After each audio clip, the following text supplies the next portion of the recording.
You are standing in the middle of a city that has already outlasted every empire you have ever heard of. And the sun is not rising here. It is descending, heavy and merciless, pressing down on the mud brick walls and the dusty streets with the full weight of a civilization that has never once doubted its own righteousness. The air smells of animal dung, dried fish, natron salts, and something else underneath all of it. Something older and harder to name. The smell of a justice system that has been running without interruption for 3,000 years. You have just done something wrong in ancient Egypt. Maybe you stole grain from a neighbor's storehouse. Maybe you moved a boundary stone to claim land that was never yours. Maybe, in a moment of desperation or arrogance, you touched something that belonged to the pharaoh, and now the machinery of the oldest legal system on earth is turning in your direction. What happens next is not what you imagine. The Egypt you learned about in school, the one full of golden masks and monumental temples and hieroglyphs that looked like art, was also a place with courts, interrogators, prisons, mutilation sentences, and a concept of truth so absolute that lying to a judge was considered an offense against the universe itself. Before this ends, you are going to wish the afterlife had a faster line. The first thing to understand is that ancient Egypt was not a lawless place. It was the opposite. It was one of the most administratively dense societies in the ancient world, with a bureaucratic structure so deep and so detailed that a village scribe could trace the ownership of a single basket of wheat through years of recorded transactions. The concept holding this entire system together was called Maat, and if you have heard that word before, you probably associate it with the feather on a scale, the famous image of the heart being weighed against a feather in the afterlife. But Maat was not just a death ritual, it was the operating principle of daily life. It meant cosmic order, truth, balance, justice, and harmony all collapsed into a single idea. Every judge in Egypt was not merely enforcing human law, they were maintaining the structural integrity of reality itself. That is the world you have just offended. Depending on where you are in Egyptian history and what you have done, the first authority you encounter might be a local court called a kenbet. These courts existed at the village level, the district level, and eventually up to the great kenbet, which handled the most serious cases and could include viziers and high officials among its members. Your neighbors might already know you are in trouble before you do. Ancient Egyptian villages were small, dense, and relentlessly social. The idea that you committed your crime in secret is probably already a fantasy. Someone saw you. Someone always saw you. And in a society where the record-keeping class was large, literate, and deeply invested in administrative accuracy, the moment someone filed a formal complaint, a scribe began writing things down, and written things in Egypt had a weight that spoken things did not. If your crime was property-related, theft, fraud, falsifying boundaries, stealing from a tomb, you would likely face a formal hearing where both parties presented their case orally, often through a representative or directly to the judges sitting in front of you. There were no lawyers as you understand them today, but there was something that functioned similarly in serious cases, a person who helped articulate your position. The judges would hear the complaint, hear your response, examine any witnesses, and review any written evidence. Oaths were central to this process. You would be required to swear by the pharaoh or by a god that you were telling the truth. Swearing falsely on the pharaoh's name was not merely perjury, it was sacrilege. It was an act of cosmic disruption. The penalty for being caught in a false oath could be worse than the penalty for the original crime. Now here is where the weight of the system begins to press against your chest. If the court found the evidence against you credible, but your confession insufficient, they move to a method of persuasion, that the papyri document with a bureaucratic calm that makes it somehow more disturbing. Physical coercion, beating with a rod on the soles of the feet, a method that left a person barely able to walk but alive and functional enough to confess. The Egyptians called this process by terms that their scribes recorded matter-of-factly, the way you might write down the ingredients of a recipe. It was not considered torture in the modern sense. It was considered a reasonable administrative tool for extracting truth from someone who was clearly withholding it. The logic was circular and terrifying.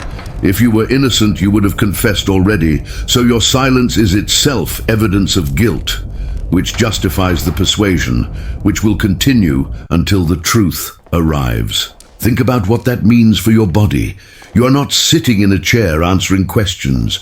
You are face down on the ground or restrained in some fashion, and a court official is applying a systematic and deliberate pressure to the soles of your feet with a wooden rod, and this will continue with formal documentation being kept of the proceedings until you say what the court needs you to say. The modern world has a word for this. The ancient Egyptians had a filing system for it. If you confessed, the sentencing could range dramatically depending on what you took, from whom you took it, and what your social position was relative to the victim. Theft from a private citizen might result in a fine, forced repayment, multiplied several times over, or a period of forced labor.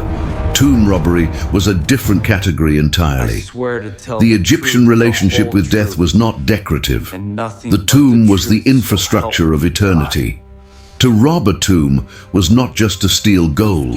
It was to attack the mechanism of the afterlife, to potentially deny a soul its path through the underworld, to damage something that the entire cosmic order depended on.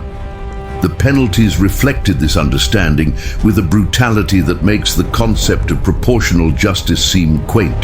The records from the late New Kingdom period, particularly the documents surrounding the massive tomb robbery investigations of Rameses IX's reign, show courts methodically processing dozens of accused robbers, extracting confessions, cross-referencing testimonies, verifying which tombs had been entered, which objects had been taken, and who had received what portion of the stolen goods. The social network of tomb robbery in ancient Egypt was sophisticated and widespread, involving workers, priests, scribes, and local officials who all took cuts of the desecrated treasure. When these networks were exposed and prosecuted, the punishments that followed were designed not just to punish individuals, but to communicate to every living Egyptian the cost of touching what belonged to the dead. For the most serious crimes, the court could recommend a sentence to the pharaoh himself or to the vizier acting in his name. And this is where the sentence could become something that your body would carry forever if it survived. Mutilation sentences were a documented reality in ancient Egypt. A thief might lose a hand. A person convicted of a crime involving speech, false testimony, conspiracy, or something requiring deception might lose their nose, their ears, or both. The logic was visceral and deliberate. You used a specific part of your body to commit this crime. That part of your body now belongs to the justice of Egypt. You would walk back into your village with the marks of your crime carved into your flesh, and everyone who saw you for the rest of your life would know exactly what you had done and what it had cost you. The physical evidence of this practice is not just in the papyri. Skeletal remains and artistic depictions from various periods show mutilated individuals who survived their sentences and continued living in Egyptian society. Imagine going to the market the morning after that sentence was carried out. Imagine what the faces of your neighbors looked like. Imagine explaining it to your children. The shame was designed to be permanent, public, and impossible to escape in a society that had no concept of the geographic fresh start. There was nowhere to go. Egypt was Egypt, and Egypt remembered. The most extreme punishment the Egyptian system could hand down was execution. But this was rarer than the mutilation sentences and required authorization at the highest levels. In certain periods, condemned individuals were given a disturbing form of agency that makes the sentence even more psychologically complex. They were told to take their own lives. This avoided the ritual pollution of a formal execution while still ensuring the person did not survive. The condemned was handed the means and the instruction, and the rest was between them and whatever judgment awaited them after death. Because in Egypt, the punishment did not end with the body. The destruction of a person's name, their image on tomb walls, their mummified remains, these were not symbolic gestures. They were understood as attacks on the soul itself, on the part of a person that was meant to continue existing after death. Damnatio memoriae, the erasure of a person from the historical and spiritual record, was considered the ultimate sentence, worse than physical death, because it denied the person any existence at all in the only world that, from an Egyptian perspective, actually mattered. Right now, wherever you are reading this or hearing this, you are probably within reach of a glass of clean water. You have probably slept in a clean bed recently. If you get sick, there is a system of medicine available to you that can name your illness, treat it with compounds that have been tested and refined over centuries, and give you a reasonable probability of surviving it. If you are accused of a crime in your country, there are procedural protections that, however imperfect, exist specifically to prevent the state from extracting confessions through force. These are not ancient gifts. They are very recent developments in the long history of how humans treat each other inside the machinery of law. In ancient Egypt, the machinery was older, more confident in its own righteousness, and far less interested in the difference between extracting truth and manufacturing it. By the time the court was finished with you, assuming you survived, you would return to a village that had watched everything unfold with the quiet attention of a community that had nothing else to occupy its evenings except the drama of its own social fabric. You would rebuild, or not rebuild, your life inside a civilization that produced miracles of architecture and art and governance, and was simultaneously completely capable of beating the soles of your feet until you told them what they wanted to hear, all in the name of a cosmic principle that was genuinely, deeply, sincerely believed to be the foundation of the universe. The Egypt behind the gold is a place of papyrus courts and rod-wielding officials, and sentences carved into bodies and names chiseled out of walls. It is a civilization that built for eternity and punished with eternity in mind.